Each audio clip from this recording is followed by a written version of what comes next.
truth. Information is power.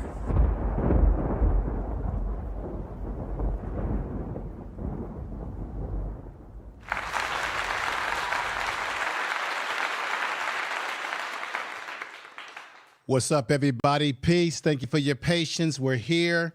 We're live, the Information Man Show. Everybody, this is going to be a very informative stream. I'm going to take my time and explain a lot of things to you. I'm going to tell you right now, I'm going to thank everybody that's coming through the chat room. Definitely share this video out. Get more folks over here. Share this video in your community tab. Share this video in your social media. I appreciate that. If you're on your cellular phone, you're on your computer, your desktop, you can hit where it says share, and you can easily share it to wherever you like, and you'll still stay on the stream. I want everybody to listen to everything that I'm going to say to you and explain to you. I'm going to lay out what my credentials are, because some folks will probably say, this guy doesn't know what he's talking about. Well, what does he know about these prison environments? I've got over 20 years in these prison environments. So I have actually worked with the criminal type, or I do work with the criminal type that you see what happened with John Tucson, who stabbed Derek Chauvin. I'm going to explain to you what happens in the correctional facility. If you're wondering, well, how could he have been stabbed? Now, I'm not setting up here to say that I feel sorry for Derek Chauvin at all, but I know that in a correctional facility, it is up to the utmost that you keep everyone safe, staff, as well as in crime they have committed. Whether you like the crime or not, it does not matter, because they are doing the time being punished by the state or the federal government. And it is your job as someone that works in corrections to be professional. Now, I'm going to tell you some things today that is going to open your mind to some things. I want to dismiss something right now, because the media got it wrong and a lot of people got it wrong. And I want to put something up here right away. This doesn't have a damn thing to do with Black Lives Matter. Tell the truth. Don't believe any of the hype as it relates to this idea that he did what he did to Derek Chauvin, because he somehow was thinking about George Floyd, that he somehow had George Floyd on his mind, that he was all about the Black Lives Matter, which is an organization that's been infiltrated by people who want to bring about their own personal intersections and sexual ideations and behaviors and beliefs and lifestyle and what have you, which has clouded this organization that was supposed to be about standing up when it comes to Black people's lives, and particularly Black men's lives being taken. So this whole thing, this whole story that the media first reported to you about this man being in connection with Black Lives Matter, throw all that out. That's a crock of garbage. No, he isn't. I'm going to break down to you the psychological mindset of a incarcerated individual, in this case, a inmate. Because most people talking about this issue have never worked in a correctional facility or been in one to see what really goes on for any length of time. Now, there's people out there, even on YouTube, who have been in prison. I'm going to show you a clip from a white guy that's been in prison, and he's going to break some things down. He has both stabbed people and been stabbed himself. I'm going to give you a comprehensive breakdown here like no other. There are some interesting things going on with this guy, John Tucson. It's like, who is he? What is the real picture? I'm going to show you some pictures, because there's been a lot of misinformation going around the internet as to who this guy is, what his makeup was. Was he a member of the Mexican Mafia, or was he just doing something out of his own fruition? Okay, so we're going to talk about that. I'm going to lay it all out because the media has not laid it out this way. I'm going to give you some of the definitions and breakdowns of the wording that we use in the prison environment that you may and may not understand. Okay? There is some gang element to what happened to Derek Chauvin. Then you have to ask yourself, what type of prison is the prison that he was in Tucson, Arizona? Now, it is a federal penitentiary. Some federal joints are more dangerous than others. Some are damn right even worse. If anyone tells you that state prisons are worse than federal, they don't know what they're talking about. Federal prisons are just as worse, and in most cases, they're worser. They're worse than a state prison. I want you to listen to what I'm saying today. This is very important. We're going to break down what is the Mexican Mafia. What do they have to do with any of this? What does it mean? How do they operate within prison? We're going to deal with this guy, John Tucsak,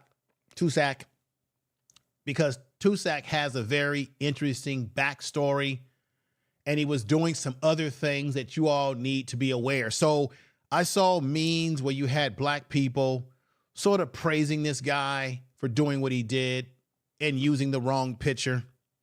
But once again, I'm going to say, we don't know. There's a lot going on out there about, well, why is it that the feds stepped into this case so quickly? Let me also let you know something that's very important. The feds, when the FBI or the feds get involved in situations that happen in federal prisons, they don't usually act that fast. They usually have to do a thorough investigation that can last for a few weeks to get their ducks in a row when it comes to federal prison violence. But in this case, they did a fast track to come to a conclusion as to what happened to Derek Chauvin and what is going to happen to John Tucsak. Let me also put this up. I want to put something up here very important for you to see. I want you all to pay attention to what I'm going to show you here, that you know that I'm not playing around here with you. I want to show you something real quick. Okay, let me go back in here. Let me flip to this document here. And there we go. So let me put this on the screen right here. This is the United States Attorney's Office, District of Arizona. I need you all to share this video out. This is very important information that I'm getting ready to put out and break down to you all about how these prisons work, particularly these federal prisons in particular. Most people on YouTube are spending most of their time shucking and jiving and talking about things that do not matter, because this issue matters, because we need to be aware of this, because we know that a lot of black people are impacted by these things that happen in prison and how the system can work against you and can work for you depending on what type of paint job you've got. Tell the truth. So this is the federal inmates charged with attempted murder. So what they did, ladies and gentlemen, as you may already know, they have charged this man. Here we have federal inmate charges with attempted murder and other offenses. Friday, December 1st, 2023. Tucson, Arizona, December 1st, 2023. The United States Attorney's Office files a criminal complaint charge, attempted murder, assault with intent to commit murder, assault with and murder, ladies and gentlemen, is a legal term. Legal term. Assault with a dangerous weapon and assault resulting in serious bodily injury against John Tucsak, 52-year-old. The complainant alleges that while incarcerated at Federal Correctional Institution, Tucson, Tucsak stabbed another inmate. This is what their official report was when this whole thing happened on November. Now, they told you it happened on November the 24th. That's when it was reported. This might have actually happened on Thanksgiving, y'all, which would be that 23rd of November, okay? Now, he stabbed another inmate, DC, who had previously been convicted of federal crimes, another district approximately 22 times with an improvised knife, with some type of, basically a knife that he created. All right. A complainant is simply a method by which a person is charged with criminal activity and raises no interference of guilt. So in other words, he still has the right to a lawyer and to fight it and say, hey, I wasn't the one that stabbed Derek Chauvin 22 times. He has a right to that, folks. An individual perceived innocent until evidence is presented to a jury that establishes guilt beyond a reasonable doubt. Attempted murder and assault with intent to commit murder violation each carries a maximum penalty of 20 years incarceration, while assault with a dangerous weapon assault results in serious body injury, each carry a maximum penalty of 10 years. So if he hit Derek Chauvin with 22 hits, and they're gonna throw the book at him. 10 years incarceration. The investigation in this case was conducted by a Federal Bureau of Investigations. The prosecutor is being handled by the United States Attorney Office, District of Arizona, Tucson. The release number, if you want to know the release number on this guy, it's 2023-192 Tucson. Now, let me also go ahead and do this. I want to show you guys this right here. This right here, you can look up this guy's background and history. John Turscak, registration number 140-98074, age 52, race white, sex male, born 6/3. What was his release date? Check this out. He had a release date of 6/03/2026. This man was going to get out in another 2 years. You ask yourself, why would he do something like this when he's looking at getting out of prison very soon? Now they're going to probably hit him with another 20 or 30 years. They're going to hit the book at him. So you got to ask yourself logically, why in the hell would John Turscak, why would this guy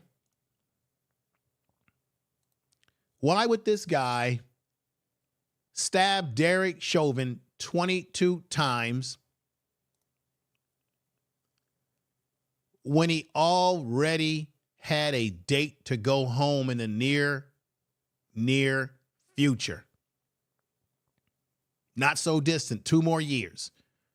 So why would he stab Derek Chauvin? They're telling you and me that this is about Black Lives Matter. That's bullshit. This has nothing to do with Black Lives Matter. I hope you all are hearing me. If you're hearing the audio on the podcast, hit a 7 in the chat room. I appreciate everybody being here. Queen, I know I am. Game Changer is in the house. What's going on with you, Game Changer? Welcome to the program.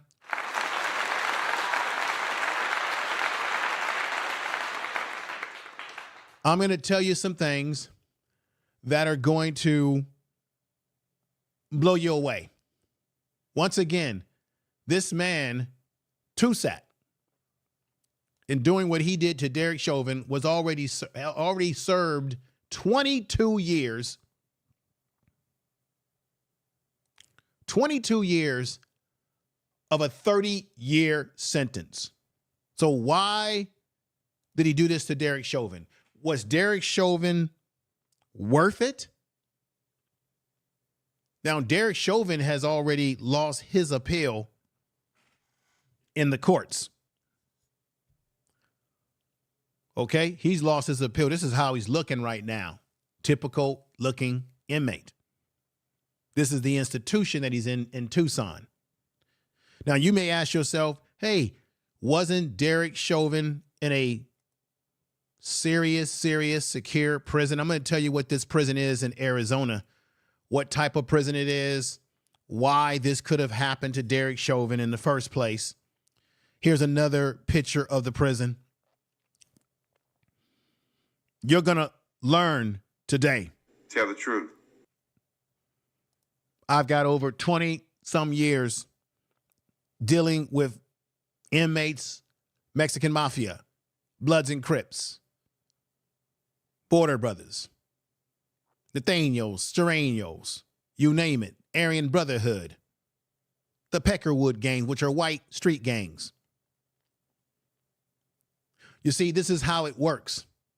Street gangs are different from prison gangs. Prison gangs run everything that happens in the prison, and they also can dictate what happens out in the streets.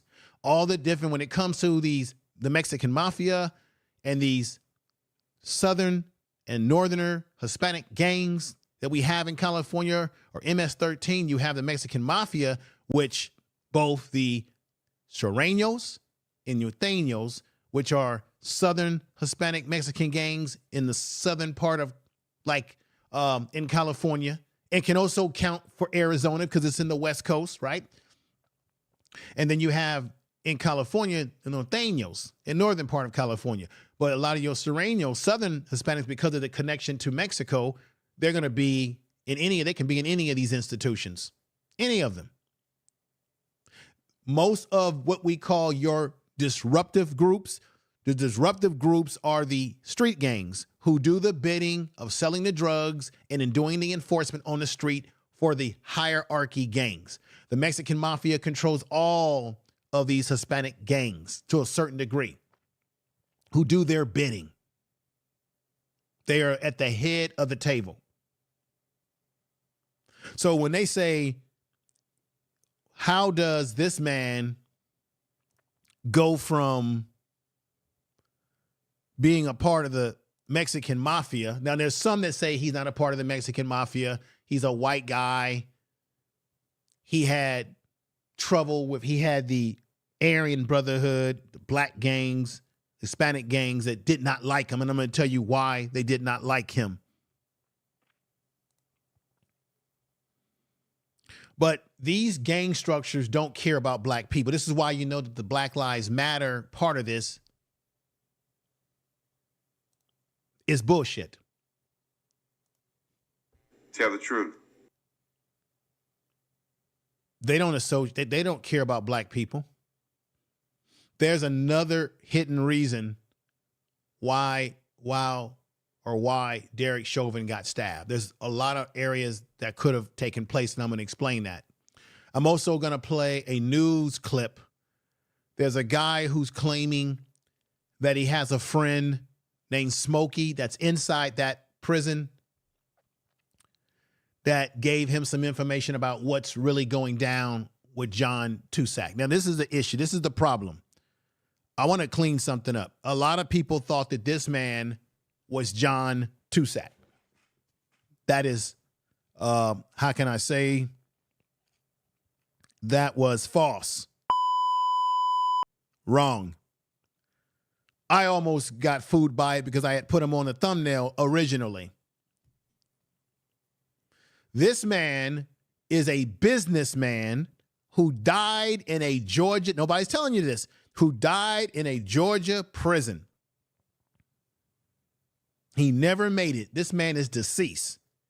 He was a businessman originally, and he passed away or died or something might have happened to him in a prison. But for some reason, this picture has gone viral, and that's not John Tucsak. That's not the guy. That's not the man who stabbed Derek Chauvin 22 times. And I'm going to show you the type of weapons that they have in prison, the type of what we call shanks, and how they make the shanks and how they can hide them and all sorts of things. When you're saying, well, how could this happen?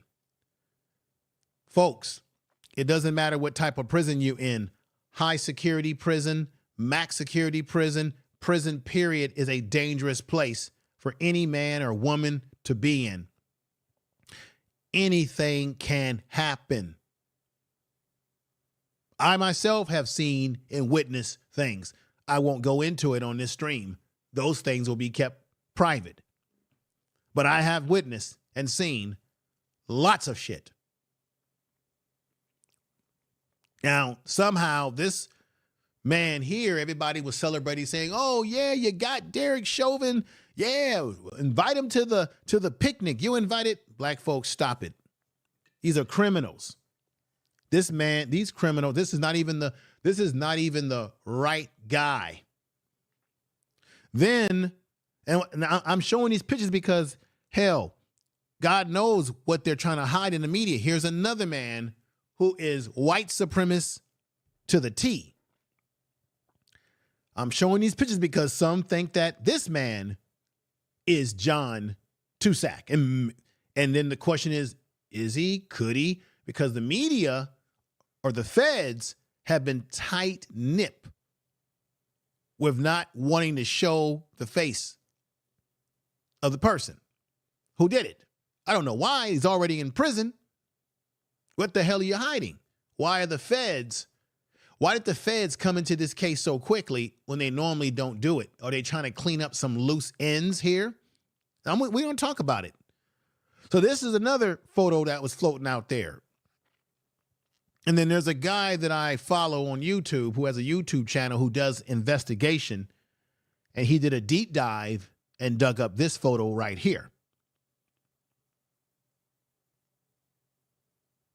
We have to ask ourselves, remember, George Floyd was choked out. Now, I know a lot of people, as they've done some more investigation about this thing, a lot of people are saying, well, no, Derek Chauvin didn't really kill George Floyd. George Floyd died of the fentanyl that was already in his system. But it has been proven that he was on him for 8 minutes. What was it? Almost 9? Yeah, 9 minutes. The pressure is what caused the man's death. The pressure that he put on his neck is what caused it. I'm not going to get into a debate with anybody about this because at the end of the day, everything that Derek Chauvin did was wrong. And they've already said that training that the Minneapolis police allowed their officers to employ was wrong. So we have to use some common sense here. George Floyd, no matter what you think of George Floyd, he didn't deserve to die that way. Nobody deserved to have that pressure put on their neck like that. Head. This is why, as you know, Derek Chauvin is in this prison here. And this is what the inside of this prison looks like. Here's an example of a cell unit. This is inside this federal prison. Here's another look right there. I believe this is the actual unit that Derek Chauvin was staying in. Okay? Now, this is what happened after Derek Chauvin was stabbed up. They had to get him out of there. Now, here is Derek Chauvin right here. This is not the picture that I thought it was going to be. This is Derek Chauvin right here, I believe, as he's coming into the federal penitentiary. I want to show you something right here. You notice, this is during the COVID time. You notice that there he is in the orange jumpsuit. You got a lot of law enforcement around him, but you notice he's got this black covering on him. He's probably got a vest. He's got a vest to protect him from someone trying to stab him,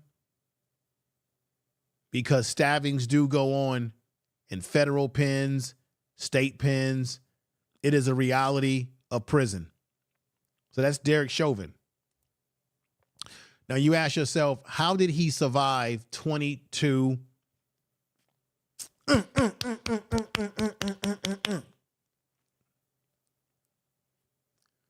There's two differences.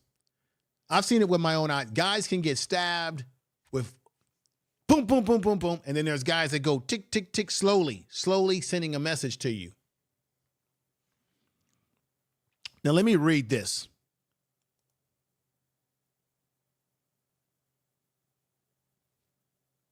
Let me read this real quick. The basics of the complaint charges against the accused. On or about 2022, approximately 12:30 p.m. at the Federal Correctional Institution, the FCI, Tulsa, on land acquired for the use of the United States under the exclusive concurrent jurisdiction, D.C., an inmate at the FCI, which is the Tulsa Federal Institution, who has previously been convicted of a federal crime in another district. The law, check this out, in another district was in a facility law library. Another inmate, John Tucson, attacked him, D.C., with a knife, stabbing him. Now, let me break this down for you. For Derek Chauvin to be stabbed, it had to have been at a time when there was some kind of movement. So there may be a movement. In some prisons, you have prisons where guys are allowed to move around freely. They're allowed to go get their chow, food, lunch, dinner, whatever. They are allowed to go to what we call the law library, where they can go and appeal their case, get books, check out books, the whole 9 yards. They are allowed to, maybe, depending on the prison, go to school, get an education, get a degree, get a BA degree, get a GED if they don't have one. And so if Derek Chauvin was moving around the general population of this prison, then that would make him fair game for anybody. Now, you would say, well, how did it happen in a law library? Well, you have guys who create or manufacture weapons. Manufacture meaning they create a shank, a sort of knife. They can hide it on the yard. They can hide it in the library. They can hide it anywhere so that when something jumps off and pops off, they're prepared to look and find the weapon that they have fashioned, and they can attack. Matter of fact, this could have been a planned over a long period of time, very planned, very premeditated, I'm going to wait for Derek and I'm going to get him at the right time. You see, the thing about prison, everybody, is that everybody has plenty of time. You're doing time. I've seen this. I've seen guys in my own work capacity fashion weapons. I've seen officers go into cells and have to do a cell search, and you find all sorts of things. You find pruno, which is illegal alcohol, liquor that inmates produce by collecting fruits and collecting orange peels and creating their own concoction of liquor or a wine. We call it pruno in California. The stuff stinks. It's a pungent. You have guys that hide things in the nicks and crannies. You have guys that can take a toothbrush, take a razor that they use for shaving, and fashion it into that toothbrush and sharpen it into a full-blown shank, or what we call a shank, a knife, what have you. These things are very possible. There's been guys can do this. They can hide razors and sharp objects in the folds of their skin. If you got a guy who's very chubby, they can cut little folds in their skin and hide it in their skin. You have people that can put weapons in their anal cavity. We call it a prison purse. So there's all sorts of ways that John Tucson, if he wanted to get to Derek Chauvin, he could have. Now, the question is, what was Derek Chauvin doing in an institution where he was able to walk around and be exposed to the population in this prison?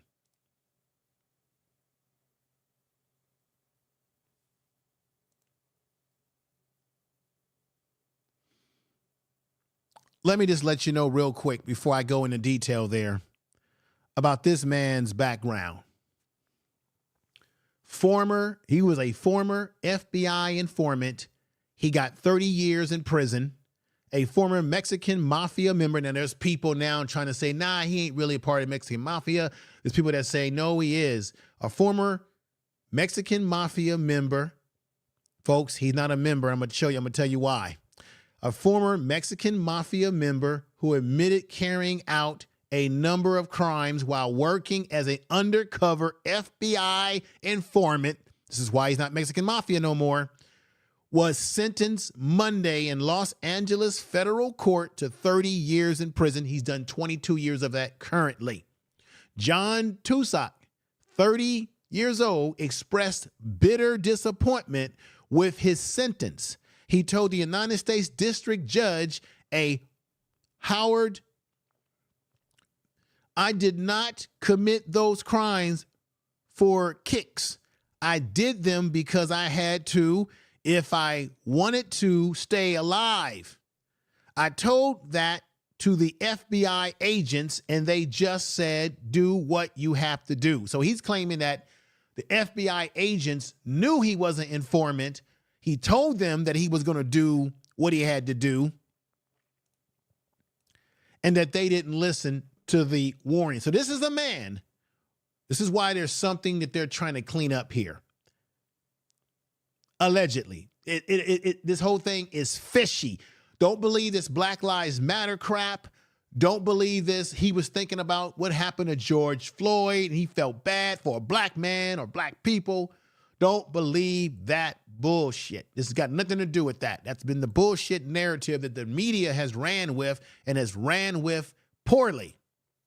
In 1997, Turscak became an informant in an investigation that resulted in the indictment of more than 40 alleged Mexican Mafia members and associates. Midway through the probe, however, the prosecutors dropped him as an informant after he admitted to dealing drugs, extortion, money, and authorizing assaults while on the government payroll. Do you understand what you just heard there?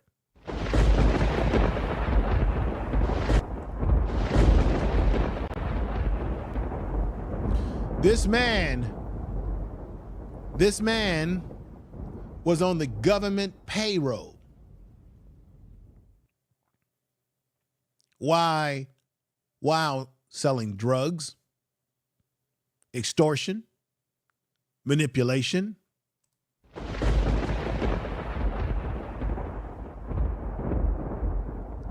So that tells you that the government knew what they were dealing with, who they were dealing with, but they continued to play ball with him.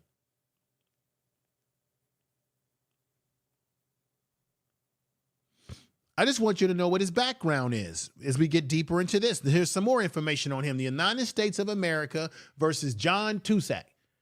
Having shown that at this time the government met the defendant in March 2000, and the defendant gave the government 29 pages of handwritten notes concerning criminal acts that he committed while acting as an informant.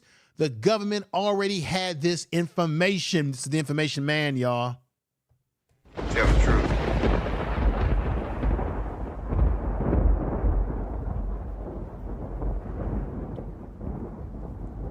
In addition, these reports would show that the defendant had informed his FBI handlers of the crimes he had committed before he committed them. So they knew he was committing crimes.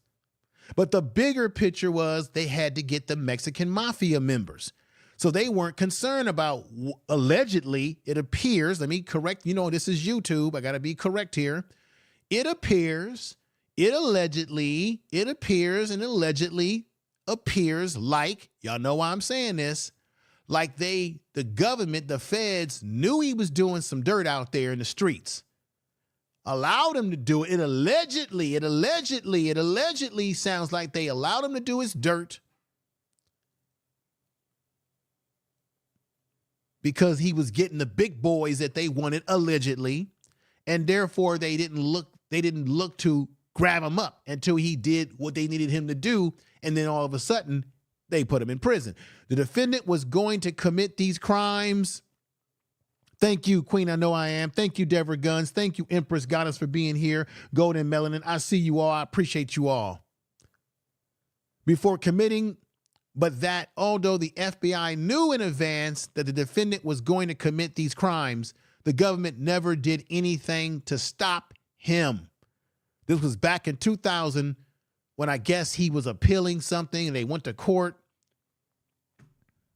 I think the United States took a case against him, after, even though he was an informant. There was the United States against him, and they put him in the feds. But his argument was that, hey, they knew what I was doing. They let me do all the dirt that I was doing because I was an informant. That's what it appears to sound like. That's what it alleges to be like. I'm saying alleged for legal purposes. They gave this man 4 counts. Count 1, count 2, count 3, count 4. He was placed within the special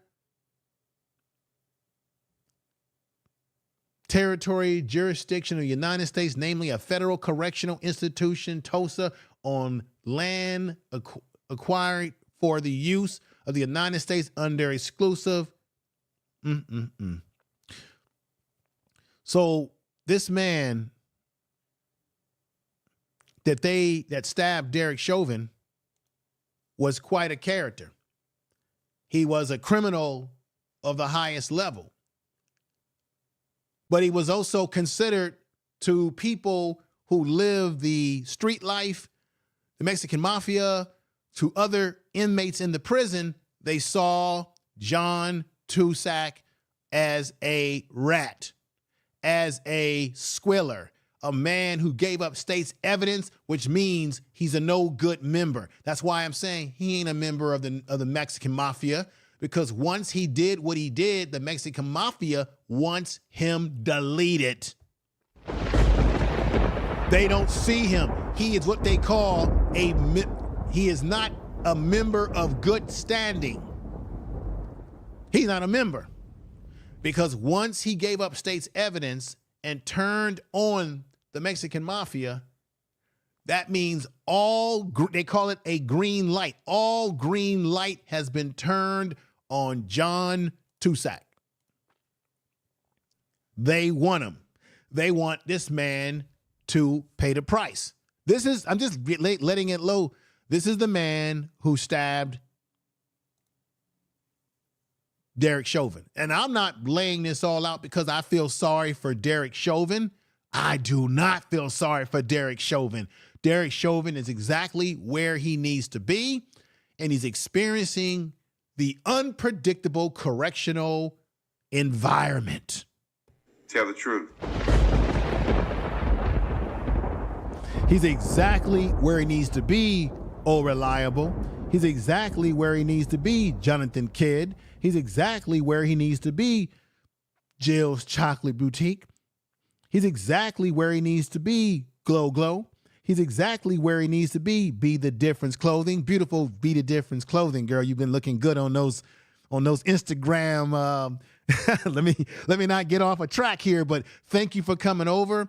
If you guys do not know Be the Difference Clothing, she has a beautiful channel. She's a beautiful sister, very intelligent sister, very inspiring sister. I think she's written books and poetry.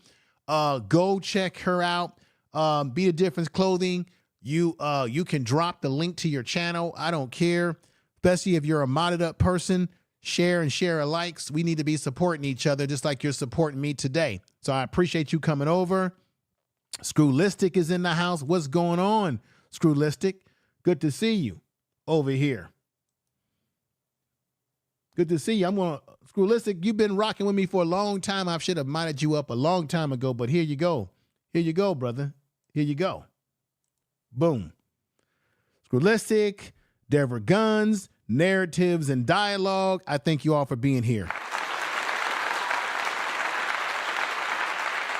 So you have to say, what I'm basically saying is, this is what happened to Derek Chauvin. Let me tell you what happened. Once Derek Chauvin went through his court case, like you see right there, and he was found guilty, right? And they put him in prison. He was moved to a minimum security prison. I said this way back when I did other videos. Look, when I did other videos about this institution, where he's at. This place right here. When this whole thing broke out those years ago, I said, because he's a police, you know this already, because he's a police officer, they're going to probably put him in a prison where he's going to have a little bit ability to move around a little bit, right? Well, check this out. This is what you should know about this prison right here. This institution right here that they put him in, this federal pen that they put him in. This is called, and it's not pretty words, but it's just the truth. Some guys that have done time in prison will call this place a cheese factory, meaning a rat factory, meaning this is a prison where they send the dropouts, the gang dropouts, the rats, the guys who tell on their gang members, the guys who give up state evidence. So this is considered by other inmates in the system as a no good yard. That's what we call it in California. This is we used to have S&Y, like sensitive needs yard. S&Y meaning people who drop out the gang, people who have fear of their safety, people who might have a crime where they've done things to minors, right? Like sexual crimes. And they put them in these prisons where with other guys that are just like them to give them protection. So sometimes if you got a police officer like Derek Chauvin, you're not going to put him in a maximum security prison. You're going to put him in a prison that you feel has less violence, which that's a myth, everybody. Doesn't matter. All these prisons can have violence. Don't believe that hype.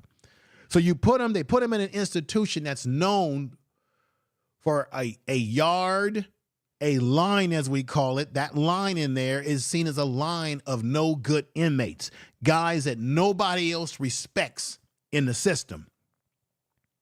So Derek Chauvin would never survive in a maximum security, a max prison where you got level 4 inmates. See, in California, we got level 2, level 3, level 4. Level 4 being the most dangerous, the most notorious, guys that are known that will shank you, take you out, guys who've got murder on their record, guys that are active gang members. So Derek Chauvin was moved to this prison, supposed to be for his own protection because it was low security, meaning the only guys that were there are guys that are trying to get away from the bigger institutions where they are fearing for their life. So they moved Derek Chauvin to that institution, but it did not save his, or did not, it did not, he didn't have the, it wasn't a prison. That doesn't mean that you still can't have violence in these institutions. Because you can still have lots of violence in these institutions. And ladies and gentlemen, I will get to your comments in the comment section of this video. Just let me get through the rest of my presentation. It will be worth it. And I appreciate you all. Let me give you a clap. Narratives and dialogue. I see you, brother. Yeah, it's Arizona. The prison is in Tucson, Arizona. Thank you, Be the Difference Clothing. People that are asking again. The institution is in Tucson, Arizona. It's known as a rat factory, a cheese factory, meaning amongst inmates, they see it as an institution with guys that ratted them out, guys that turned over state evidence, guys that are running away because they told on their brothers, their brotherhood. In this case, they say the Mexican Mafia, which means that the Mexican Mafia wants them badly. Now you say to yourself, how the hell did a guy like John Tucson, with his background of extortion,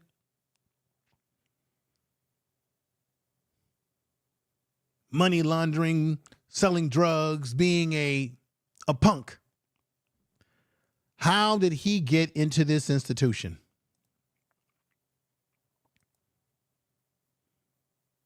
I'm going to tell you how. Basically what happened is that this man is a rat, or is seen as a rat by the Mexican Mafia, just as I explained earlier. So John Tucsak was at another institution. This is how he got to where Derek Chauvin was at to do what he did to Derek Chauvin. Remember, once again, this happened in the law library. What tells me is that John Tucsak is a law library rat, meaning he's a guy who likes to go to the law library and file lawsuits against the federal government. He's a guy that, so a lot of guys that spend time in the law libraries because they're trying to appeal their case and they're trying to file sometimes fruitless lawsuits against the state to get money out of the state. Guess what? John Tucsak was just that guy that stabbed 22 times. And I'm going to show you a video why this guy, Derek Chauvin, was able to survive, because he didn't get stabbed like boom, boom, boom, boom, boom. He got stabbed in these slow, deliberate stabs with these little shanks.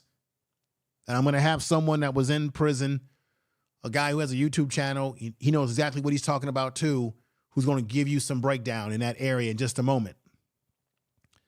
But John Tucsak was in an institution where he was fearing for his life from the Mexican Mafia.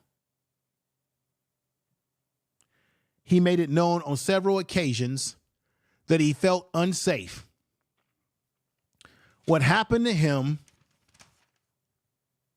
is that he got stabbed by a guy named Sonny Sullivan, who stabbed John Tucsak while he was doing time in another federal pen. What John did is he filed a habeas corpus. And I'm going to put this up here for you all to see what I'm talking about. This is, like I said, this is a very, very comprehensive stream today. I'm giving you very serious information, something that you can take away with and learn from, because the media has failed to give people the insight. Now, I have insight because of the work I do. So what John did is that because he was a rat, isn't it interesting that John, a rat, considered a rat or a guy hiding away from the Mexican Mafia or those groups that want to harm him for giving up state evidence against them, putting their brothers in prison, that he felt fear for his life and wanted to go to an institution where he could be safe. And then he ends up at Tucson, Arizona, at a low security prison where he then stabs Derek Chauvin 22 times. This is crazy. So a man who's running away because he fears for his life goes somewhere and attempts to take the life of another guy. And then he wants to say that it was about Black Lives Matter. That right there is bullshit. Black Lives Matter is bullshit. Has nothing to do with Black Lives Matter whatsoever. This is why, for those of us out there that are saying, yeah, he was doing it for black people, this man wasn't doing shit for black people. He could care less about us. He was doing it for some more personal reason. When you stab somebody 22 times, it's personal. It had to be more than just some Black Lives Matter. And when this man is associating and doing things that have nothing to do with Black Lives Matter, this was personal. We can make some educated guesses here. What goes on in prison? Sometimes guys will attack other guys because they do what? You owe them something. They gave you something. They gave you stamps. They gave you food. They got their snacks. And you might have traded with them. You might have traded with them some soups. They eat those noodle soups, right? Soups or buns or whatever. I see this with my own eyes. Guys will trade and barter with food and say, okay, you give me 3 soups and I don't have anything to give you right now, but when I get my canteen coming in next month, because I'm on the first draw for it, I'll give you 4 soups for giving me 4 soups now. And what can happen is that you end up running up debts. If you're not able to get your canteen, if you can't get your family at home to send you money and put money on your books so that you can buy this stuff, now you got the other inmates putting pressure on you saying, man, you owe me. Oh yeah, it could be as little as some damn food. Man, you owe me 4 soups. I gave you 4 soups and I'm still waiting on these 4 soups. That can happen. Or you have guys that play card games and they will use their canteen to bet in poker games. We call it debts. Or you have guys that are, how can I say this? You have situations where guys are moving drugs around the institution. And the guy says, okay, I'm going to give you these drugs. I'm going to give you this that you can get high off on. But when you have your canteen that comes in, I want 5, I want 10 soups. Now it's called drug debts. Then you run up drug debts. And when you got drug debts, they give it to you for free with the expectation that you're going to get them back on the other end. That could be a problem for you. So there could be a variety of reasons why he wanted to stab Derek Chauvin. There could have been drug debts. Derek Chauvin might have been doing a little sniffy. It could have been something that he gave Derek Chauvin and Derek Chauvin didn't give him something back that he owed him. He could have attacked Derek Chauvin just because he saw him as what? A weak cop, meaning a lot of guys in prison, they don't like guys that are ex-cops. So he might have attacked him just on the fact that he was a cop or ex-cop and he didn't like him. It could be any number of things. I just know from experience, when guys attack other guys, it's always about respect and disrespect. You disrespect someone because prison is always about respect, y'all. Tell the truth. So if you disrespect someone in a certain way, because there's a word called prison politics. Prison politics dictate that you must show respect. And you disrespect someone, something can happen to you. If someone gives you something and you owe them something, once again, it's respect. You must give them something if they're giving you something. So it could be any one of these variables that could play the role as to why Derek Chauvin got stabbed. They're giving you this BS about, oh, it was Black Friday and he was thinking about Black Lives Matter and he was thinking about George Floyd. Oh, and he was thinking about, oh, I'm going to get him. It's Black Friday. It's the Black Hand and I'm going to get him. That's bullshit.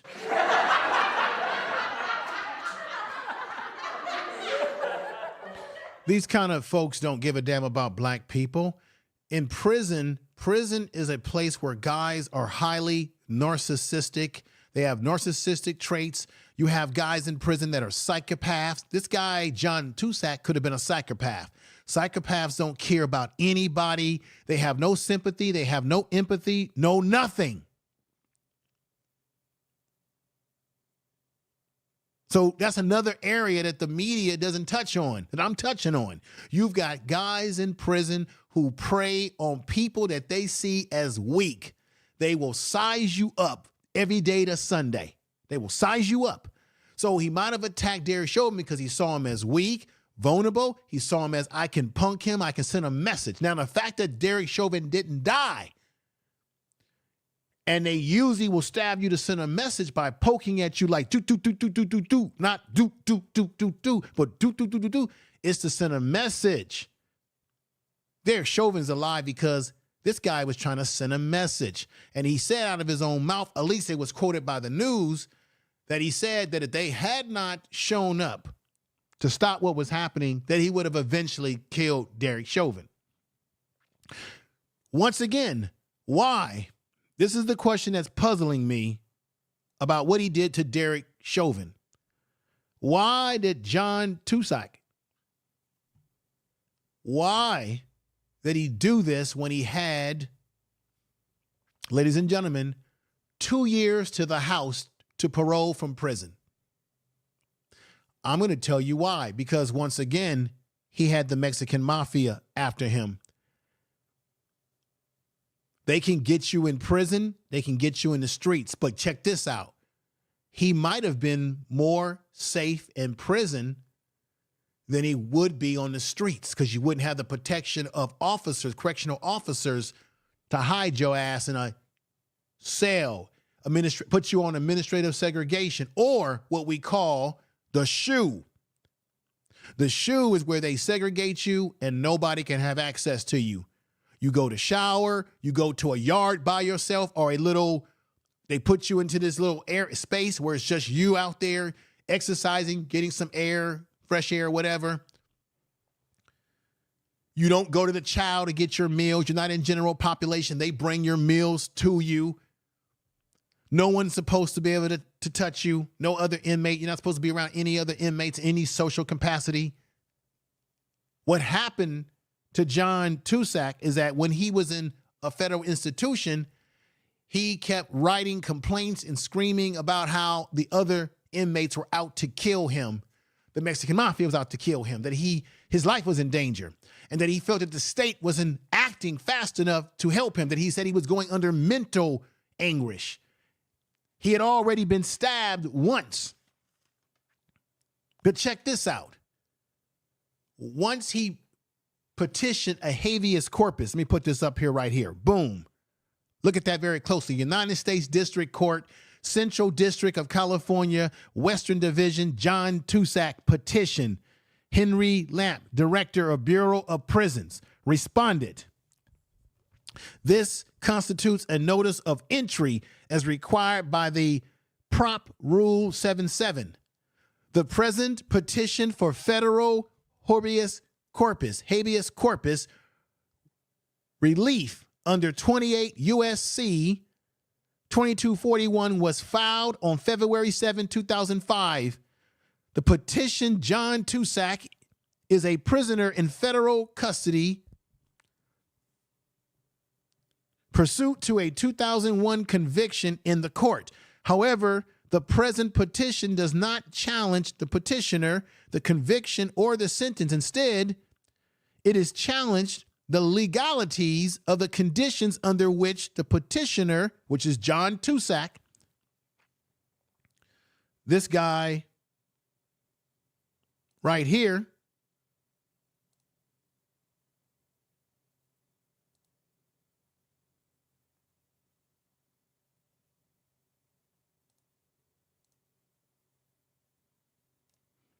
John Tucsak,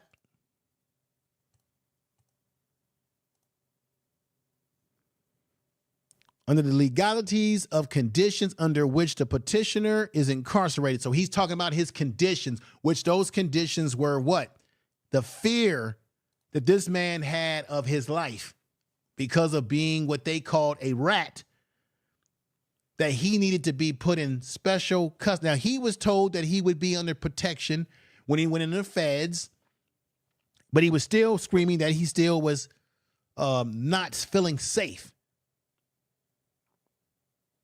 In the particular, petitioner's claims that certain aspects of his incarceration illegally exposes him to harm from other inmates in violation. This is the actual form here that I'm showing y'all, a copy of it anyway.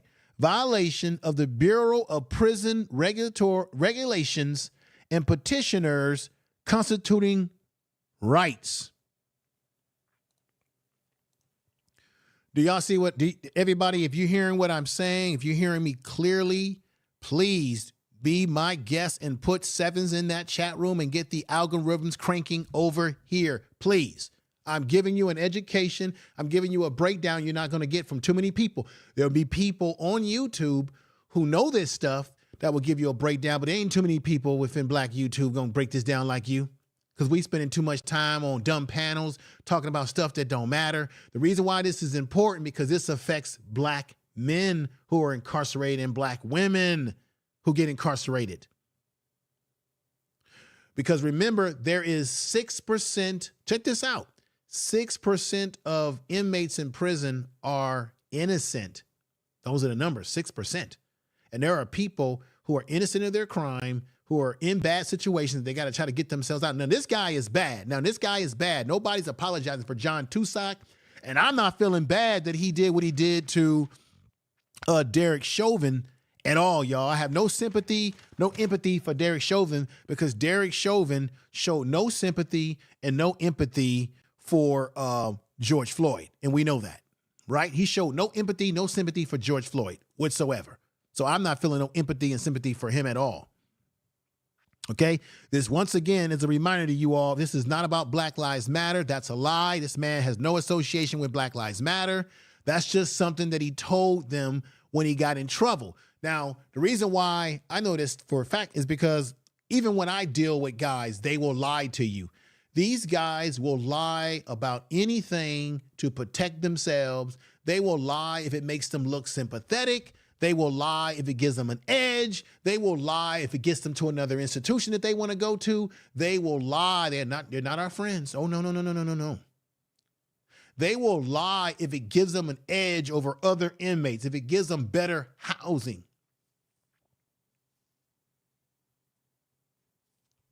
Now, you would say, why would he not want to leave prison within the next 2 years when he was due to leave prison in 2026? Why would he commit this crime and now get more time on his sentence when he could get out and get away from them? No, because he fears for his life. Even when he gets out in the streets, it's even worse.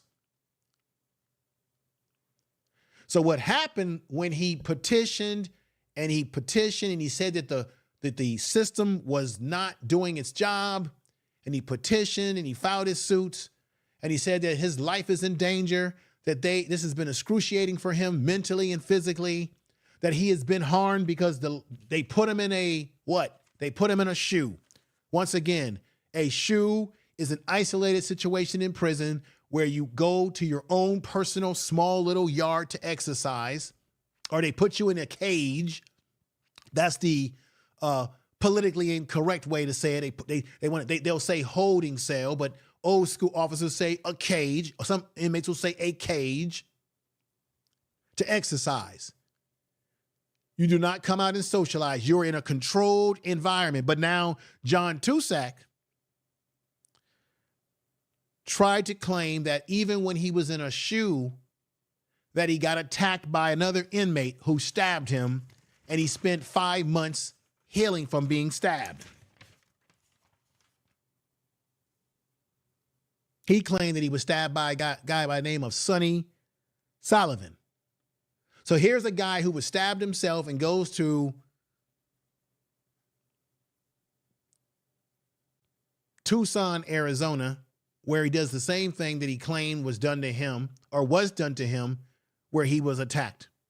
So after he was attacked in the shoe, believe it or not, how did they get to him in the shoe? Some people have many theories. This is one of the theories. This could be a theory right here. When you look at Epstein and how Epstein died when he was in the New York jail in New York, and they told you that Epstein hung himself. Folks, don't believe your hype. I believe, this is personal now, I believe personally, allegedly, it's my opinion, it isn't based on any facts, but it's my opinion, and I say allegedly, that there may be people that want certain people to be no longer alive. And maybe things could happen allegedly when someone or someone's look the other way and say, let's let that guy do it. And then we'll just clean up this mess later on. Let him do the deed because we've been using him. He's an informant anyway, and we'll just use him. And in this case, let him get to him. That could very well happen. Now, that's one of the conspiracy theories that people are floating out there, that maybe they allowed him to do what he did to Chauvin because that's the conspiracy, allegedly.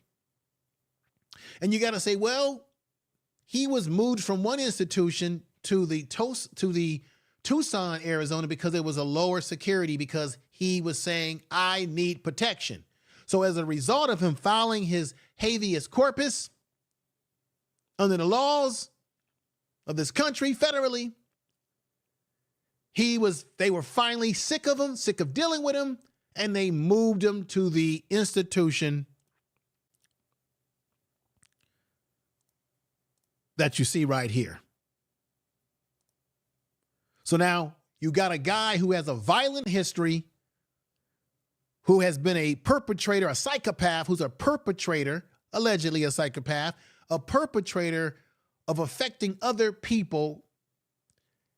He files a habeas corpus document,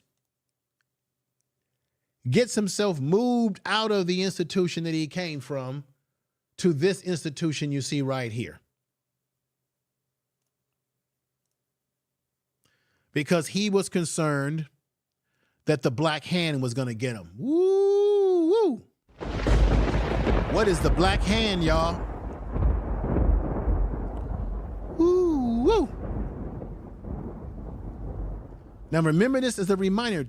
John Tucsak became an informant for the FBI around April 1997 and provided a great deal of information about activities of the IME. La IME, that's M, that's a Spanish for M, and I'll break that down what that means. Some of the recordings made of his conversation with the other IME members, which is the Mexican Mafia members, and the associates, were played at trial, although Tucsak himself did not testify. But this man is afraid of the Black Hand.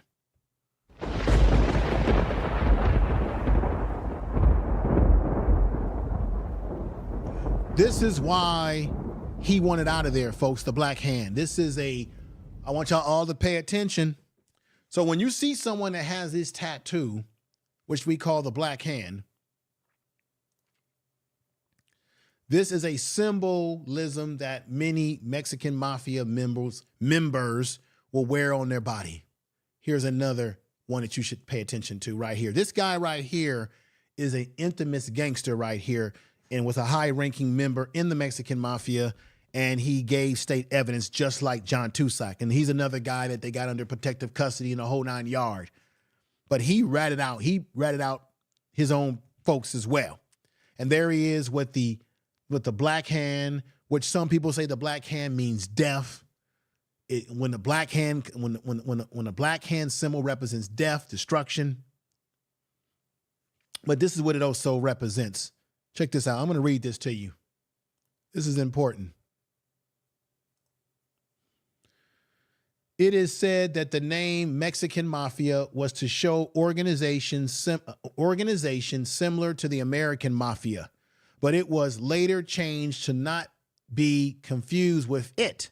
Furthermore, the Black Hand symbol was a reference to the Black Hand of the early 20th century. If you put Black Hand in your Google site, the Black Hand has a lot to do with death, a lot of evil, demonic type stuff, okay? This is what it means in Spanish. Let me put this up here. The symbol includes a black hand, which you see right here, or what you see on this guy's chest. A black hand called La Ima. La Ima, my Spanish isn't good, folks. La Ima, meaning the M. The M in Spanish. A MM will represent, this is a symbol, will represent the Mexican Mafia. So if you see somebody with a tattoo with MM on them, or this symbol here, right? Or this guy right here has the black hand with the M in there, that represents the Mexican Mafia as part of its symbolism. Another thing you should know when it comes to this, let me put this up here. I know in California, we have the Northerners, they use the number 14, but for the purpose of this stream today, the number 13 stands for the M, which M stands for the Mexican Mafia. 13 letters of the alphabet for Mexican Mafia, the dots around the number 13. So if you see somebody, a gang member, who's got 13 dots on his hands, on his body, that represents the Mexican Mafia as well. They could be a Southerner or something, that Southern Hispanic that we have in California, which is a gang. Serranos, but in this case, the 3 dots can represent prison, because when they're in prison, they put the 3 dots on them. So if you see somebody with those 3 dots of a certain ethnic group, a certain group of people, because there could be people of all races that could be a member of these groups, believe it or not. I've seen them. Just like you got white boys running around claiming to be Crip, you'd be surprised how other ethnic groups could be in these groups. So the 3 dots can represent prison, hospital, or the cemetery. So the cemetery could represent, like, you put somebody in the cemetery, which are associated with the gang lifestyle. So the number 13 is a symbol. The 3 dots around the 13. It also represents M for Mexican Mafia. I just want you all to be aware of what I'm talking about here.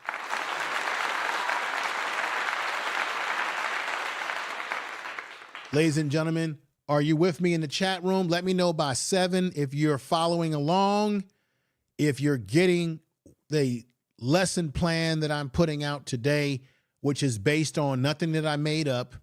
It's all based on my years of experience, what I've also seen personally, and what we know in the lexicon out there when you do some research. Put 7s in there if you're with me. If you're getting the lesson, put 7s in there if you're with me. Tell the truth. I thank you for being here, all 161 of you, because I know on YouTube, we spend a lot of time sometimes listening and engaging, some of us, not all of us, in conversation that you really don't learn a damn thing from.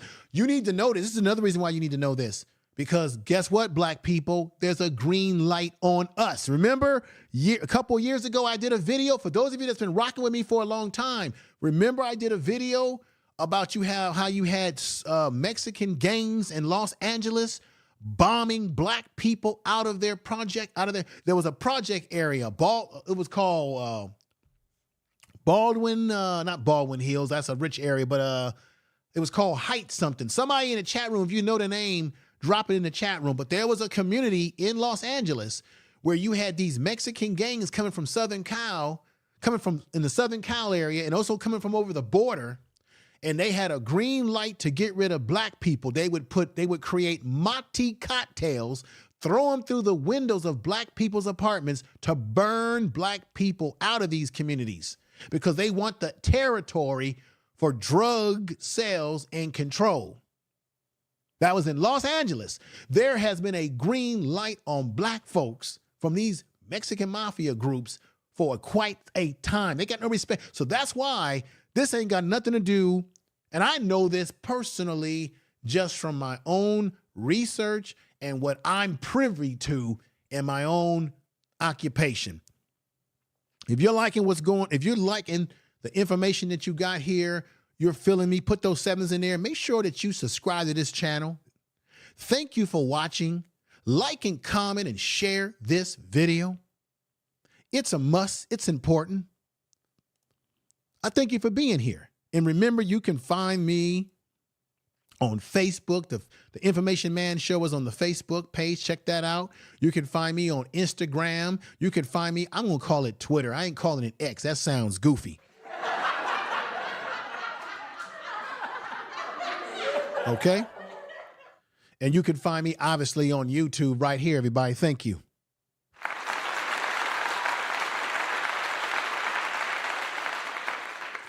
So if you're hearing what I'm saying, just put those 7s in there. This is very important because I know somebody's going to say, oh, this ain't got nothing to do with black people. This don't affect us. Yes, it do, because these same gang structures that are in prison that I'm talking about, they don't like us and they are harming us. They're killing, they are deleting and taking the lives of black people. And sometimes in Los Angeles, California, when you hear about a black youngster who's coming home from school or football practice or some basketball practice or something, and he gets shot, they gonna tell you on the news, oh, it was gang related. No, the black youngster wasn't in no gang, but you might have the you may have that Mexican youngster who's trying to gain membership into the gang, so he has to go out and take somebody's life, and they're going after black people. Remember I did that story? That happened. That was a big story in the Los Angeles Times about this. But these folks are not our friends. These folks are not trying to help us. What they did to Derek Chauvin, and I'm not feeling sorry for Derek Chauvin, but check this out. This guy, for those of us that's out here, and I gotta do some status correction here. For those of us that are happy that Derek Chauvin got stabbed 22 times and there's some of us that wish that he might have died from that. I get it. I don't have any sympathy for Derek Chauvin. Check this out. This dude and guys and inmates like him,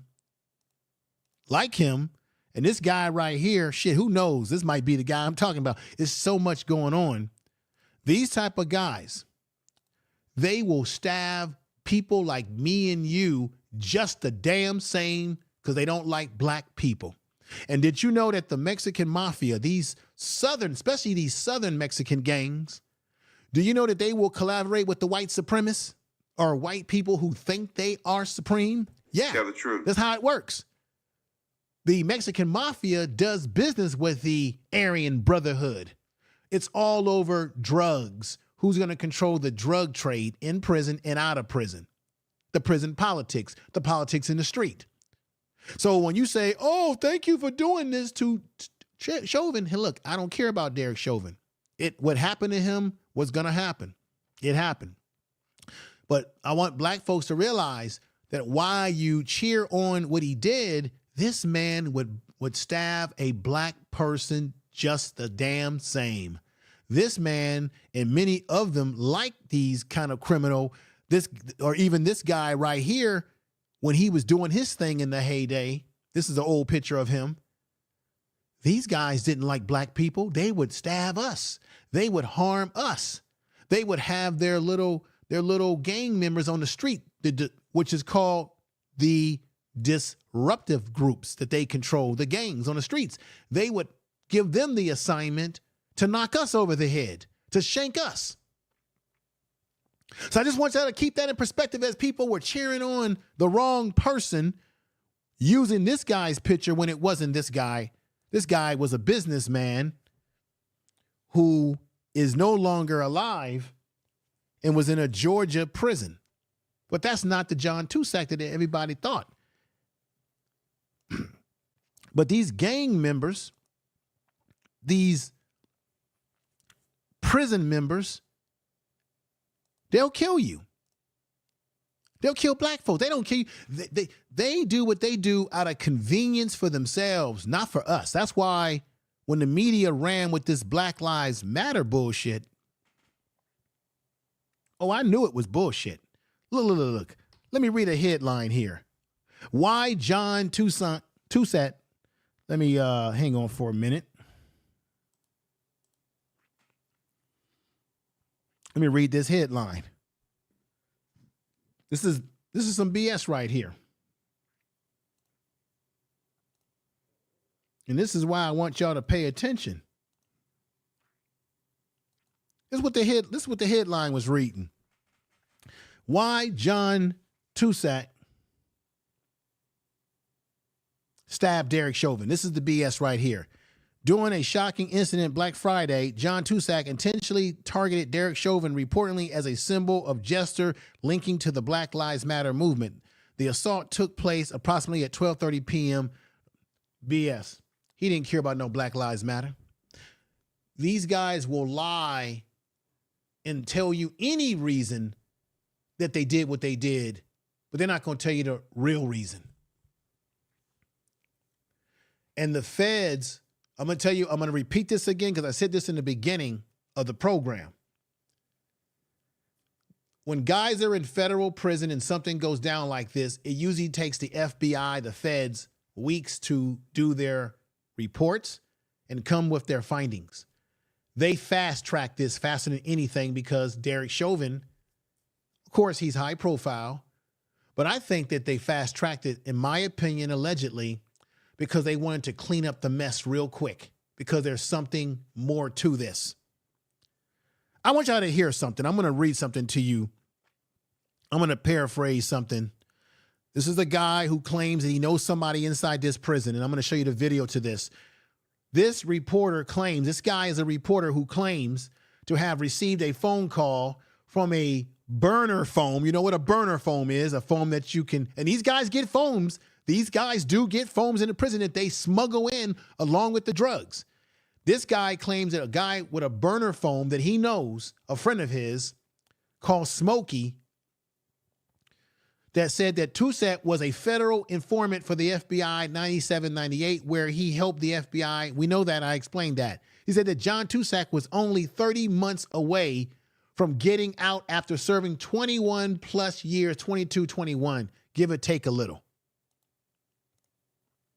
According to the reporter, Turscak had contracts out for his life. I talked about that. So he wanted to stay inside the prison by choosing a high-profile target. That's what they do. Because he probably could be more safer in prison, believe it or not, in a shoe, in a protective environment, which is why he was in the low-security prison in Tucson, Arizona in the first place. Tell the truth. According to the reporter, he is a white guy and not affiliated with the BLM. We know that. And remember, I told you, these white supremacists also associate themselves. These white supremacists will also associate themselves with the Mexican Mafia because it's all about who's going to control the drugs. See, let me just break something down. In Northern California, you have the Nathaniels, the Northerner Mexicans who don't like the Southern Mexicans in California. And it goes across the board, not just California. The Northerners who use the 14 symbol, they align themselves with the black gang members. Because why? They have something in common. My enemy of my enemy is my friend. So because the black gangs don't like the white Aryan Brotherhood, and the Northerners don't like the Southerners, and the Southerners align themselves with the Aryan Brotherhood, then the Northerners will align themselves, the Nathaniel, which is a Northern Hispanic gangs we have in California, and there are other places. Thank you for the super chat, Ann. Thank you for that. Thank you. Thank you for the super chat. Thank you for the super chat. You're learning something today. The Northern Hispanics will align themselves with the black gangs because they're both fighting over who's going to control the drug trade, everything within the prison environment. Remember, street gangs are different from prison gangs. Street gangs operate to carry out the blessings of the hierarchy gang members. So whatever street gang you are a member of when you come into the prison system, particularly when it comes to the Hispanic gangs, then you fall under the rulership and control of the Mexican Mafia.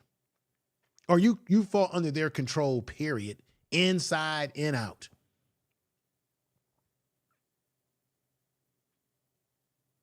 So they will align. These guys only align themselves with other people to go against their enemies and to suit their needs to who's going to control the prison that they're in.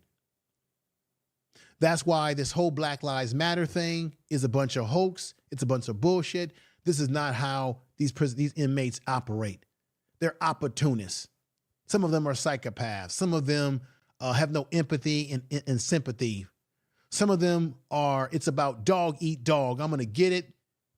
And if you fall, so be it. So be it. Let me play this video for you. Check this out.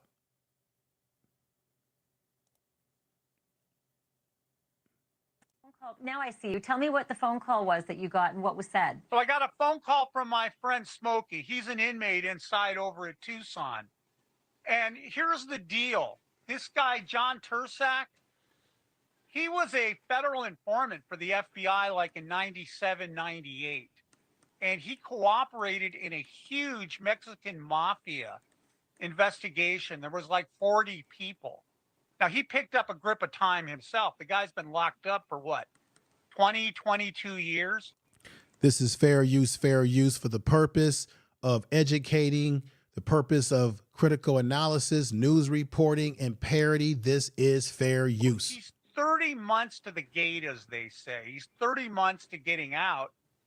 And he planned this. He's terrified of getting out because they say there's a contract out on him.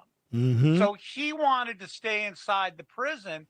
And this is why he did this. He's a white guy. He's not affiliated with Black Lives Matter. He's not affiliated with the Mexican Mafia. They would like nothing more than to kill him. And this protective The reason why he's not affiliated, what he's saying is right. The reason why he's not affiliated because he's seen as a no good snitching, in their mind, rat. So once you turn over evidence against a group that you might have been, see, there's two things that goes on in prison. There are people that are associated with the gangs, and then there are people that are members of the gangs.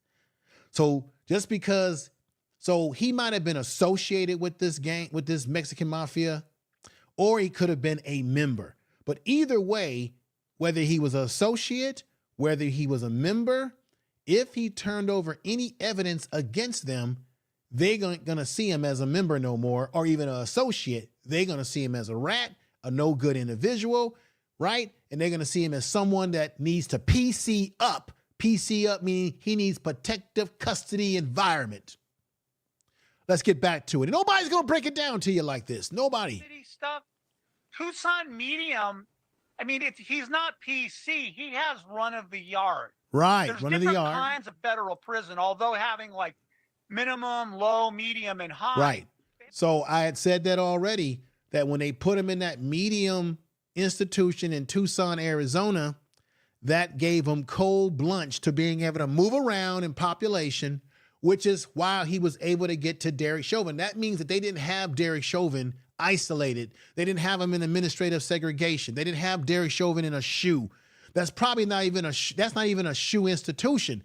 If they had to put Derek Chauvin in a SHU, he would have to be transferred from that institution to an institution that has those SHU type environments.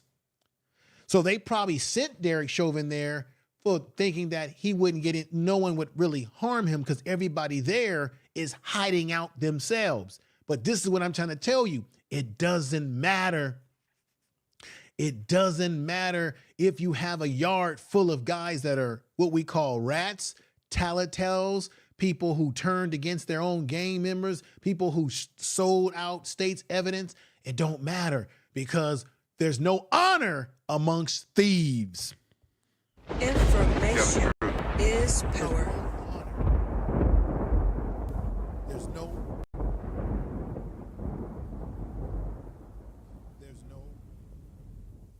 There's no honor. Let me fix this. Let me fix my mic. Oh boy.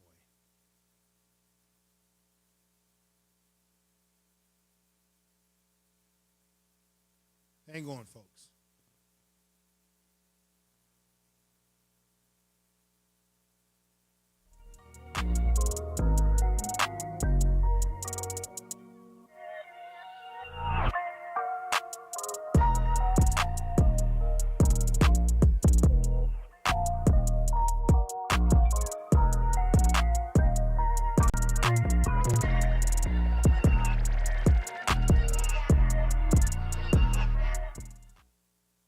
Let me see if my mic is working right. Can you all hear me? Can you all hear me? Okay, mic is okay. I know what happened. All right, if you can all hear me just fine, hit a 7 in the chat room. I appreciate that. All right. If you can hear me, put a 7 in the chat room. I appreciate all of you. We got Be the Difference Clothing is still rocking with us. Yeah, JT Coin Rings. What's going on, brother? Shy is in the house. What's going on, lady? No, hey, it's good to see you all over here. I'm telling it like it is. I'm breaking some things down that I really need you to really hear what I'm saying. I think my mic had went off for about a moment, but I've got it adjusted. Everything is fine. I thank you for coming over, all of you. Make sure you subscribe to each other's channels. Big Dog, Philly OG's in the house. Take Heed is in the house. Take Heed is in the house. Yeah. Look, everybody, check out my sister, Take Heed. She's really deep, very dedicated sister, really has incredible things. Ladies, gentlemen, everybody, make sure you subscribe to the channel. Make sure you write people's names down so that you can go back to their channels and subscribe and hit the bell and notification and all that good stuff. I thank you, everybody that's here listening.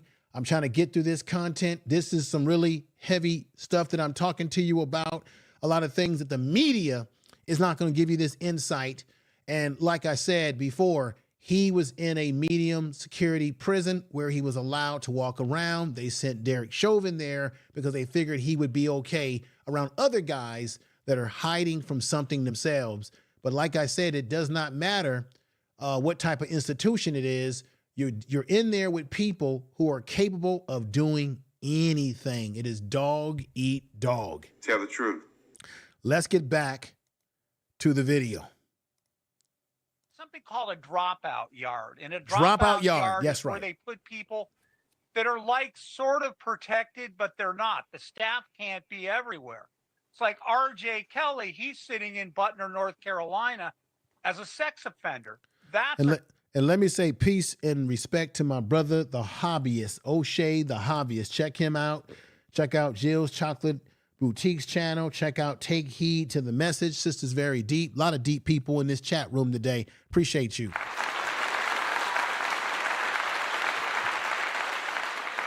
Appreciate you tremendously coming over and rocking with a brother today. Let's get back at it. Yard. So they're real careful about who they put in these places. You know, what's his name? Turscak, he really hadn't gotten any trouble while he was there.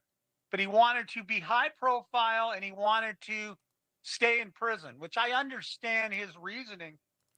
Now, he said something that was key, that Tucson wanted to be high profile and stay in prison longer because he was afraid, this is allegedly, to leave prison because the Mexican Mafia and those gang members out there would be looking to gun him down, right?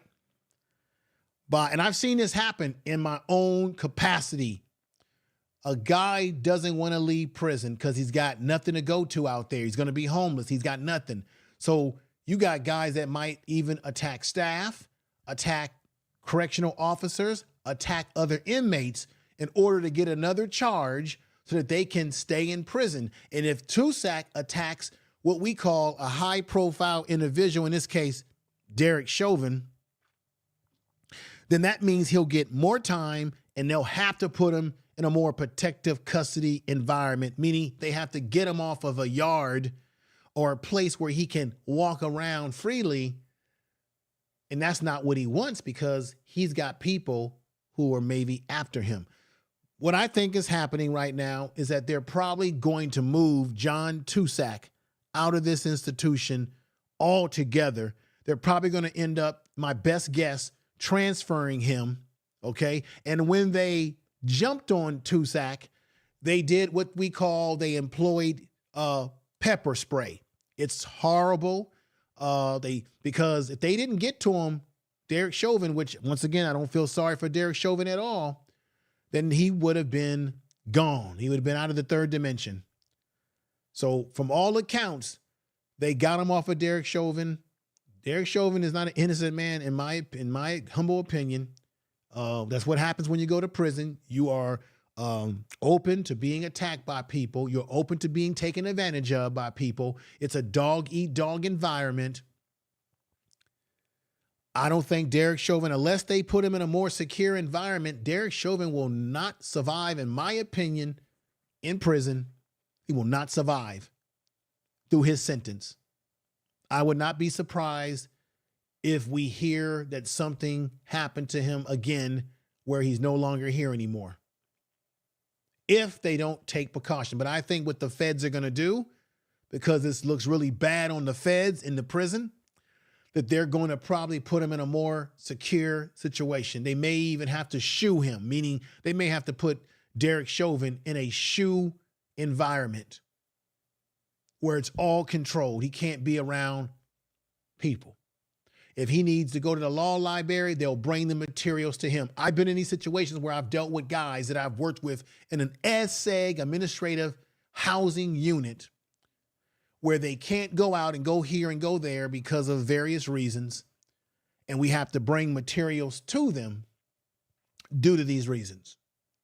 I'm not going to go into details, but I'm giving you very basic, broad information.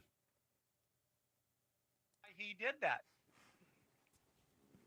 So can I ask you, if that's the case, he would have said something like, here's my reason I did this. No, he's not going for to Black tell them Lives that. Matter. Right. Well, So you're he saying that just that's came just a up story with- that's being fed by the jail? By the well, prison? Ash, you know what? He didn't tell them, gee, I wanted to stay inside. Okay, first of all, there's some weird things going. There's some weird things going on with this whole case. Is what he's basically saying. He would not just tell them, like I said, a lot of these guys will manipulate. They'll tell you what you want to hear, but they're not going to tell you the real truth. The only thing that we can calculate is that it was obvious that if you have a 30-year sentence and you did 22 years plus or 21 years plus of that sentence, and you've got about 30 more months to go to a parole date, and you're seen as a no good individual by various criminal entities in prison and out of prison, it's pretty safe to say that he knew that he wouldn't make it on the streets, but he knew that he would have a level of protection to stay alive in prison versus taking his chances in the streets. I have seen this thing happen personally where guys had parole dates and they did not want to leave prison. And you're like, what's wrong with them? But they didn't want to leave for a variety of reasons.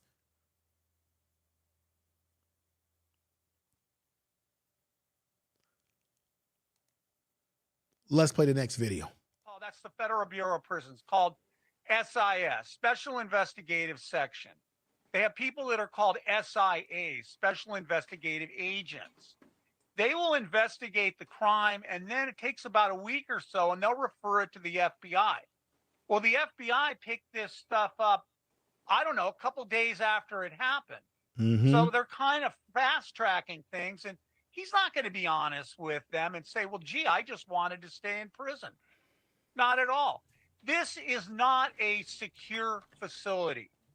It's a medium security FCI. It's got 2 fences around it, roving patrols with cops ready to light you up. You try to go over the fence. Cellular living, but during the day, inmates are milling around the institution. They have what's called controlled movement. It's kind of like when you were back in high school, there was passing periods between classes. Well, they open the compound every hour, and inmates can move freely between different locations, and then they close the compound.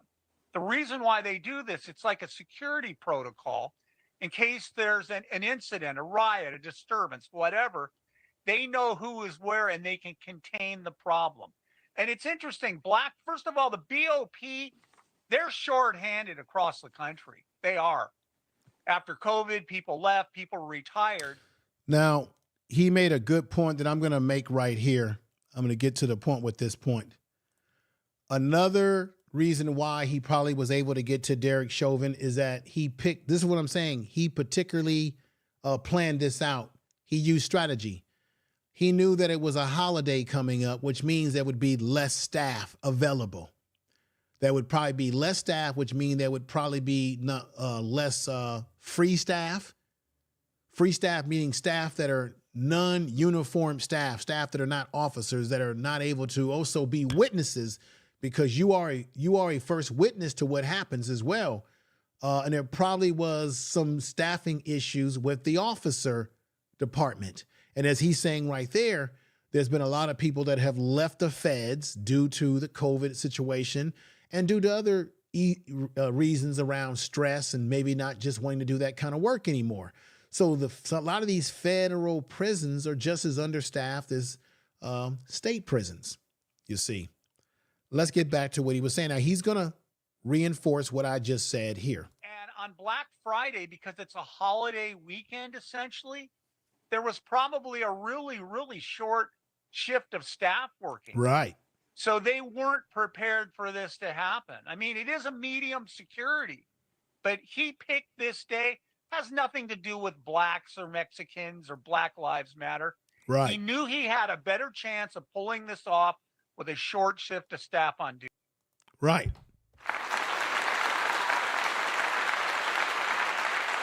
100% correct. 100% correct, folks. I hope you are feeling the presentation. You're getting something out of it. I've got a little bit more before we get to conclusion, so please bear with me. Don't go away. This is very important, what I'm about to show you now. This guy right here has a YouTube channel. He's Larry, I think, Lawton. He has a YouTube channel. He actually was an inmate himself. He has been a victim of stabbing people. Has a lot. He got out of prison. This is a guy that was at one point in time was looking at a life sentence or was doing a life sentence, and somehow he got out. And he has a YouTube channel, and he kind of covers these issues around prison life, what goes on in prison, things of that nature. But he's going to talk about the idea of how he was able to stab Derek Chauvin and maybe why Derek Chauvin is still alive. He's going to illustrate some things because he's been there and so on and so forth. Check this out. Now, this guy, John Turscak, decides to stab Derek Chauvin 22 times because he is a famous inmate, is what he said. He did it with one of these. While I do Boom. this, I said, he did it with one of these. 22 times because he is a famous inmate, is what he said. He did it with one of these. That's a shank that's in his hand. He did it with one of these. While I do. Now, let me show you all something. I want to show you something. I've actually have seen this. We have caught guys with these weapons that they manufacture. I have seen guys on their person with this. There's guys that will put this and conceal this in wheelchairs. If they're in a wheelchair, you can't assume anything, folks. They will hide it in their cell. They'll hide it somewhere outside. They'll bury it somewhere. You never know. Here's an example of a shank.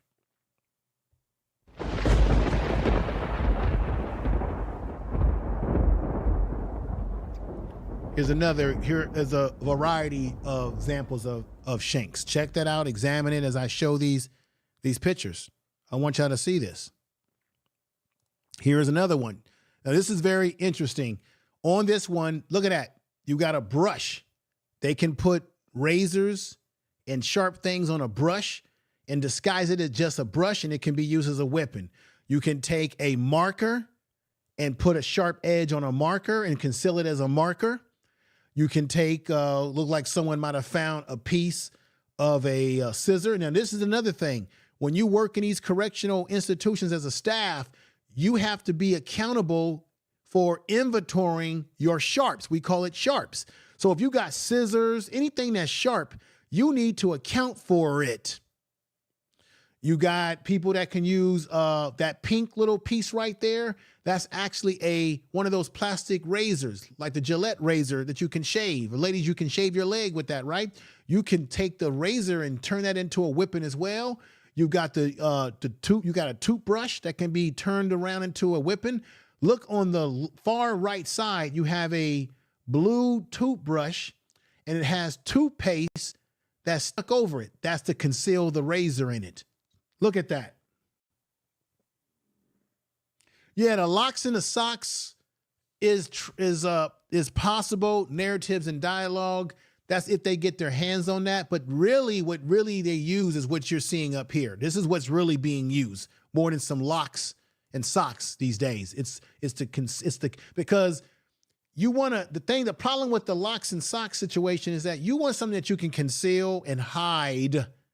And it's easier to create something like this to conceal it where people can't see it. Here's some other more blatant weaponry. This is blatant stuff right here, you see. And then here's your traditional stuff right here.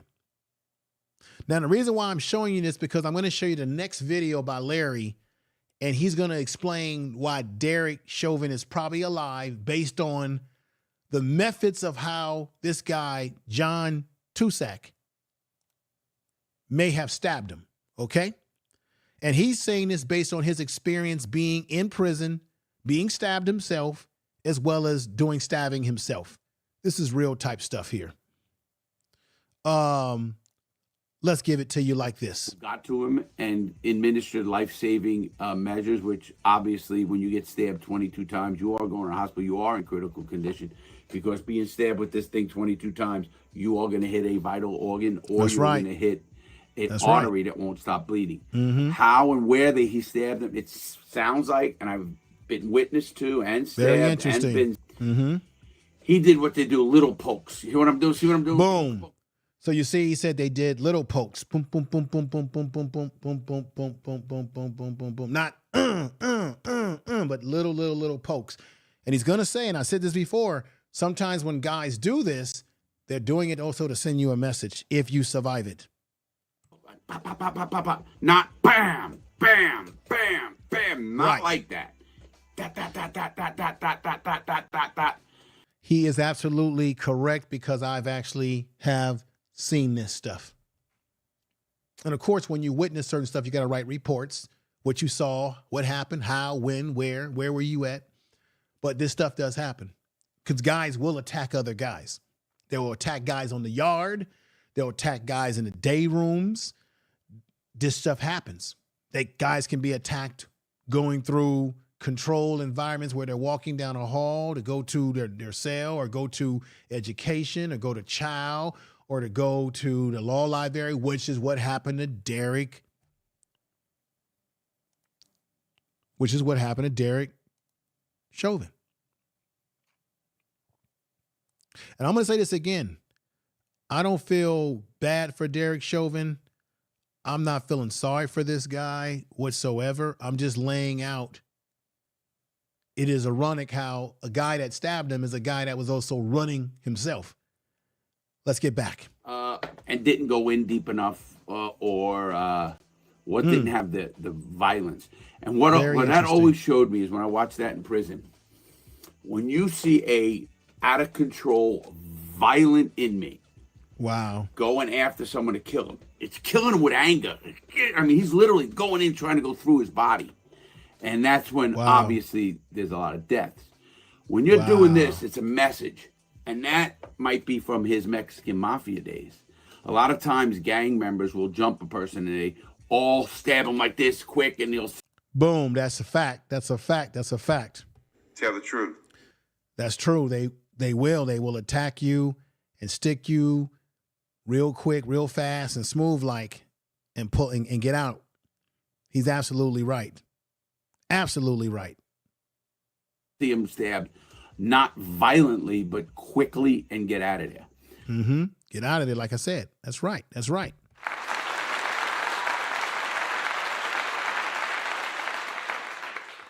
Ladies and gentlemen, if you're getting something out of this podcast today, if you've learned some things that I have laid on the table that gives you some more spectrum about this situation, what happened to Derek Chauvin. Once again, I'm not apologizing for what happened to him. I'm not saying that I'm didn't want this to happen to him. I'm not saying any of those things. I'm simply laying out the facts of how this could have happened to him, why he's also still going to be in danger if they don't move him to a more safe environment. They may learn their lesson from this and decide that Derek Chauvin is too high profile and it looks bad for them from the press to have him in an environment where he can walk around in population, even if it's a population with people who are running from something themselves. they may have to rethink. Now, maybe he'll stay in that institution and they will just put him more in a secure environment, maybe more secure, meaning segregate him from everybody. Or maybe they will have to remove him from that federal pen to another one where they can accommodate that. I don't know. We'll see. Something's going to happen because the feds, the FBI, they got involved in this sooner than they normally do, which tells me this something doesn't smell right. And then, of course, as I said before, there's the conspiracy theories. Did somebody want this to happen to Derek Chauvin, allegedly?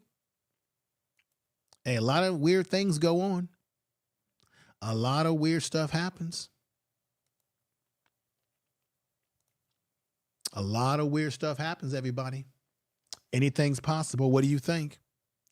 Make sure you subscribe to the channel. You know? Make sure you subscribe, hit the bell notification. I really appreciate you all here today. Really appreciate you. What do you think, folks? I'm going to look at your statements in the chat room, but I got another video for you. I think I got another video for you. Let me see. Do I got another video? I think I'm fine. But let me, given that, you know, we know what happened to George Floyd. We all have our various opinions. I've played this video of a rare video of George Floyd talking about black youth and how we got to stop the violence. And I just want to play this because I want to remind you, I don't know how many of you have seen this video or remember me playing this video. It's very rare footage of him speaking on violence. Check this out. Man, our young generation is clearly lost, man. Clearly lost, man. Like, I don't even know what to say no more, man. Like, you youngsters just going around, just busting guns in crowds, kids getting killed, you know, and it's clearly the generation after us, man, that's so lost, man.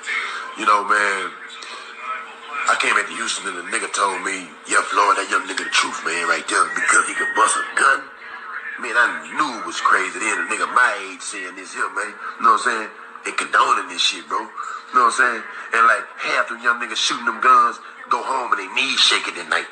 But they don't show it to nobody because, you know, they ain't tough then. Hey, man, come on home, man. One day it's going to be you and God. You going up and you going down. You know what I'm saying? That's going to be it. And any nigga don't like this message, especially the nigga my age, man, fuck you right now. My heart hurt. Man, our young generation is clearly lost. So I played that once before because, you know, the violence that goes on. So George Floyd, you know, was speaking upon the issue of violence and black youth not engaging in violent activities. Doesn't mean that there's not other youth out there of other ethnic backgrounds that does not engage in violent behavior, because yes, they do. But I just wanted to play that because I just think it's kind of, you know, considering that this whole thing, Derek Chauvin, what he did to George Floyd, and to see him speak like he's coming from, you know, it's like to hear him speak, he's no longer with us, but to hear him speak on an issue like this that we can all relate to, I found that was very interesting. So I just wanted to hope that you all got something out of this presentation today. There's a lot going on, y'all. Let me, did I put this up here for y'all to see? I think I've already shown that. Let me go into the chat room now. What kind of time I've got left? Okay, I got a little time to listen or to field your thoughts from the chat room. So let's go on and let's do that. Let's do that, folks. Let me hear and read some of your statements as we get close to conclusion now. Thank you for bearing with the with my monologue. I know it was long, but I had to go over this information. It was very important. We got God's Little Princess, Jill Chocolate. What's going on, God's Little Princess? I'm glad you're here. Thank you. We got Jill's Chocolate Boutique. Great life information, man. Thank you, my sister. Thank you. We got the Empress Goddess Thank you for being here. And Ann, thank you for that super chat. I'm going to play some super chat music for you. Thank you, Ann. It's been a minute since I've seen you, but I'm glad you came over to join us today.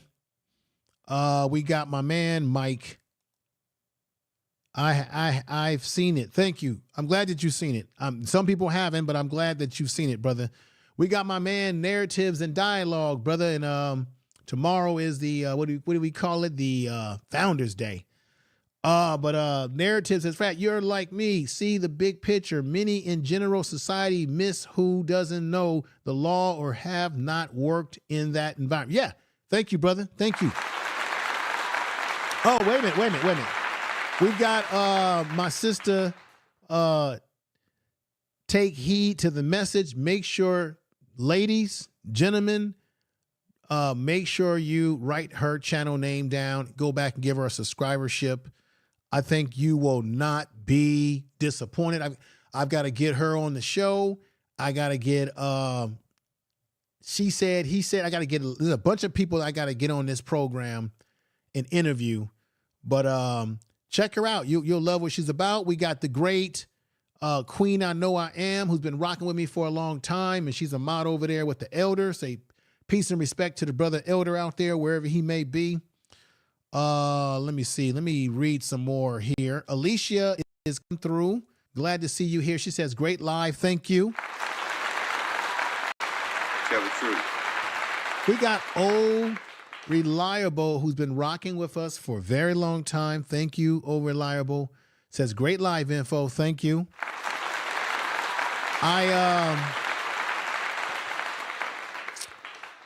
Let me know if y'all got something out of it. I mean, I went over a lot of stuff. I know some of this stuff can go over people's head. I don't want people's eyes to start to glaze over, but maybe you found it very interesting what I was talking about. And the reason why we should be, now, let me say this.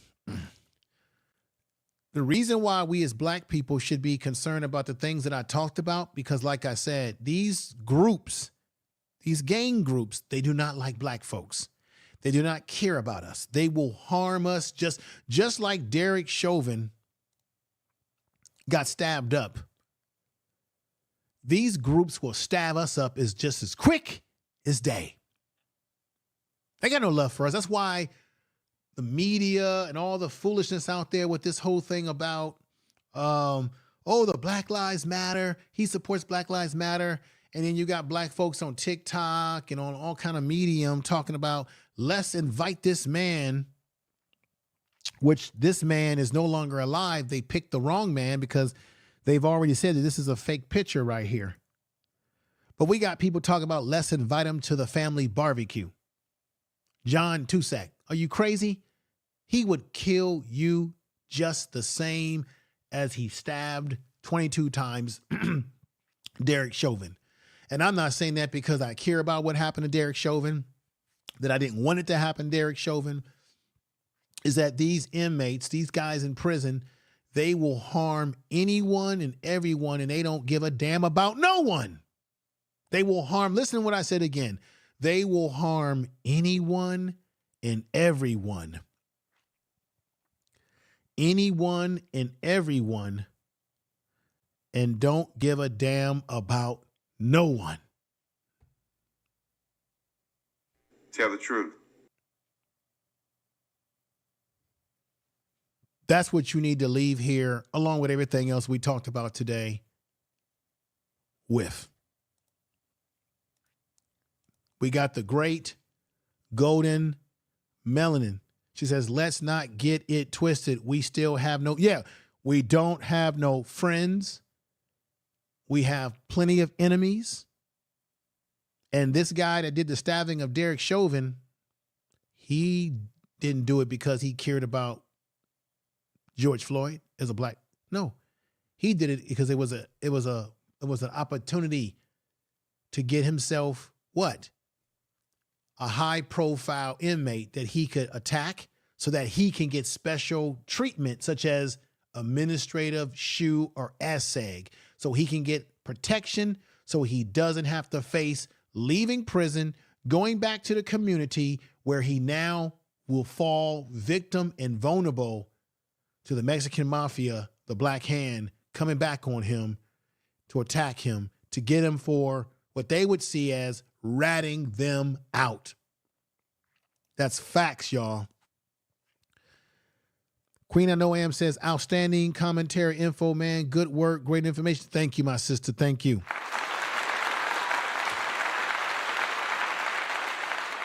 And Be the Difference Clothing. Make sure y'all check her out. She's got a great channel, very inspirational sister. Been looking good on them Instagram videos. But but she's no, on the serious side, she's a really, really positive sister. Matter of fact, you guys should remember her because I remember I interviewed her a couple of years back and about her poetry and her inspirational thoughts. So check her out because she's a positive sister. I'm glad she came over here. I'm going to go back over to her channel, check out what she's doing over there so that I can get her back into the algorithms on my side as well. And she does a lot of great content that she puts out on the Instagram too. So thank you for coming on over. So what I'm going to do, because I know Ann gave me a super chat, which I appreciated, I'm going to give you some super chat music and celebration. That's the best I could do right now. You see, let's go. Thank you for the super chat. Time to run it up. I wake up. Yeah. I wake up. Flex. Thumb down now. Check. No drip. This. Wet. Time to run it up. No sleep. No rest. Might crash. Might wreck. But first I stretch. Time to run it up. I wake up. Flex. Thumb down now. Check. No drip. This. Wet. Time to run it up. No sleep, no rest. Might crash, might wreck. But first I stretch. Tell them run it. 9 out of 10 roll through my hands, I'm by my lonely. Turned to a savage, now my baby wants to hold me. I love my fans, don't need no friends, I got my homies. Thought I could trust you, I find out you tried to zone me. I'm number 1 up on that court, I'm Nick McGrady. The first one in, the last one out, can't call me lazy. Put in my hours, send the invoice and they pay me. I need 6 rings like MJ and Tom Brady. For the super chat. I wake up, flex, thumb down now. Check, no drip, this. Tell them run it up. No sleep, no rest. Might crash, might wreck. All righty, everybody. Thank you. Let's go back into the chat and see what we got here before I get ready to get out of here. We've got my man himself, Earl Owen, says, peace, family. Y'all like the music. I appreciate that. Let me see. Hispanic court count it as a point of pride to humiliate or take advantage of black people in or out of prison. They have weak streak. If you, I hear what you're saying. It's the gang element. And remember, go back and do some research, folks. Go back and dig up the story. I have a clip from that. Dig up the story. Damn, and I wished I would have uploaded the clip for that. I should have uploaded that clip, that news clip that was in, I think it was in the LA Times, where it talked about how these gang members were attacking black people, specifically trying to drive them out of a particular housing project area because they wanted the territory, and there was a green light on black people coming from Mexican Mafia. These things are real.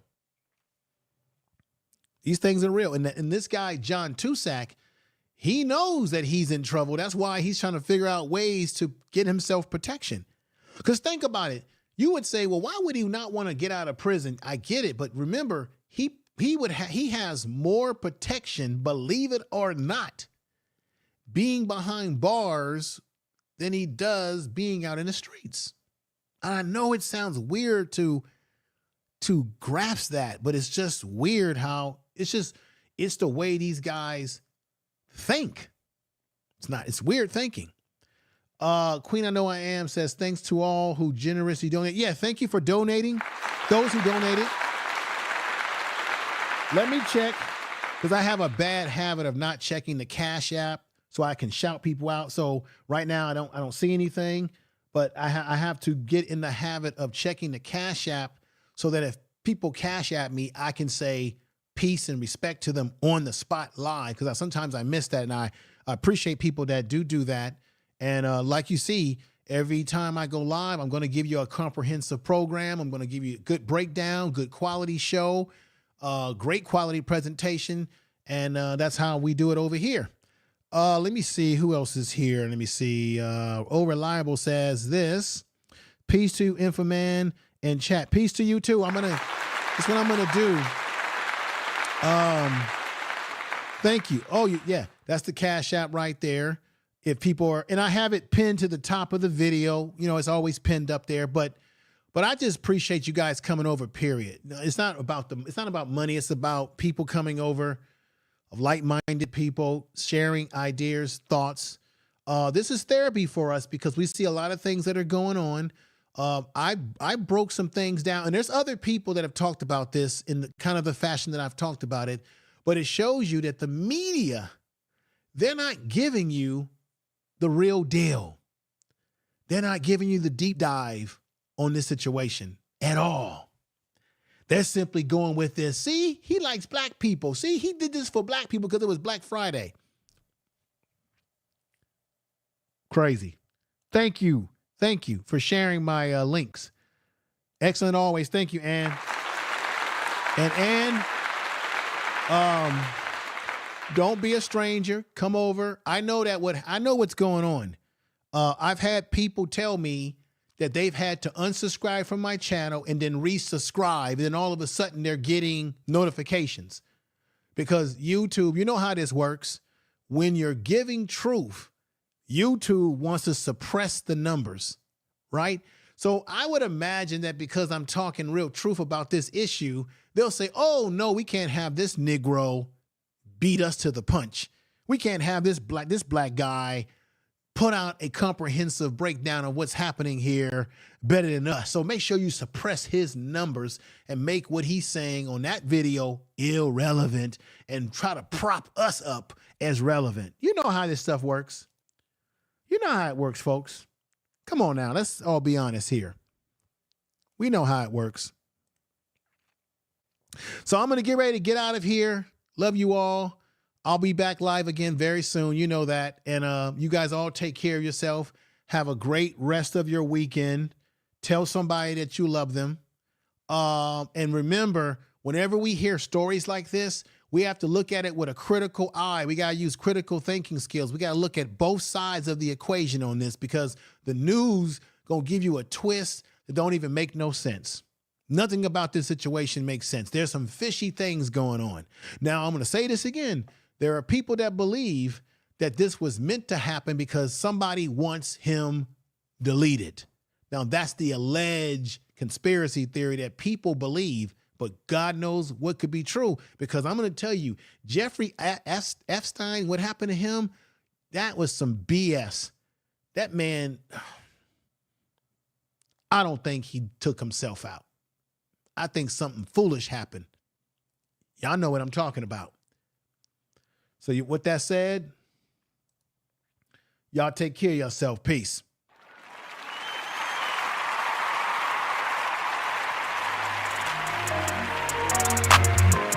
Peace, everybody. I appreciate you all. Yeah. 1, 2, 3, 4. Take care, everybody. Peace.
Tell the truth.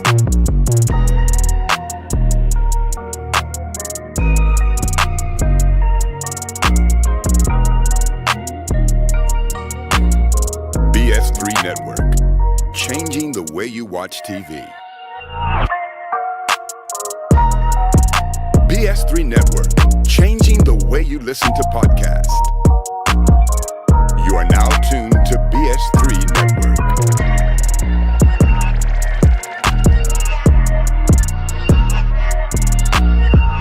Thank you for watching and listening to the Information Man Show. Tell the truth. Tell the truth. Shame the devil and tell the truth. Tell the truth. 1, 2, 4, 5. Tell the truth.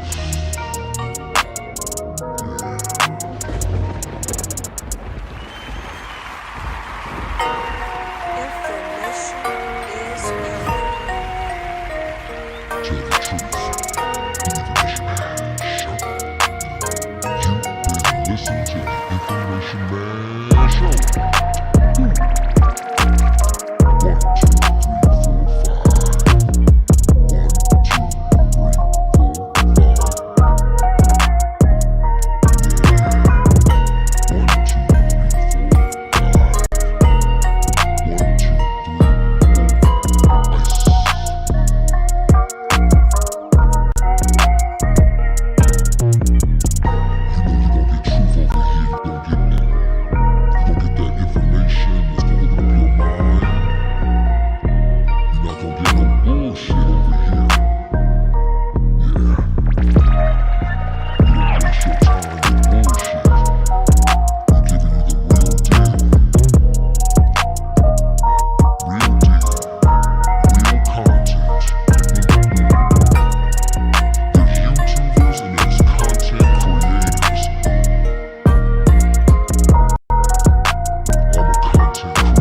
Information Man Show.